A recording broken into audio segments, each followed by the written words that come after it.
Steering నా చేతుల్లో ఉన్నా. డ్రైవ్ చేస్తున్న ఫీలింగ్ లేదు. నా పక్కన కూర్చున్న అంజలి ఇప్పటికే అంజలిలా అనిపించలేదు.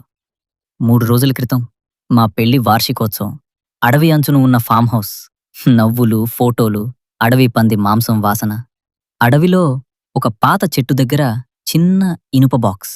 లోపల పాత బంగారు చైన్.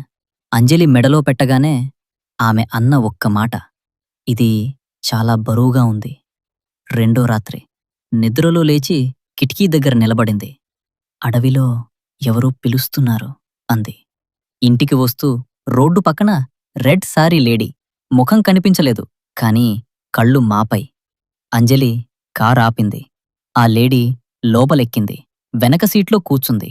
ఏ శ్వాస లేదు, ఏ మాట లేదు. 2 నిమిషాల తర్వాత మిర్రర్లో చూశాను. బ్యాక్ సీటు ఖాళీ. కానీ అంజలి చేతులు వణుకుతున్నాయి. ఆ రాత్రి 2కి ఫ్రిడ్జ్ దగ్గర నిలబడి చల్లని మాంసం చేతులతో తింటోంది. ఆమె ఆకలిగా ఉంది అంది. పండితుడు చెప్పాడు, ఆ చైన్ అడవిలో ఆకలితో చనిపోయిన ఆమెది. ఇప్పుడు నీ భార్యలో ఉంది.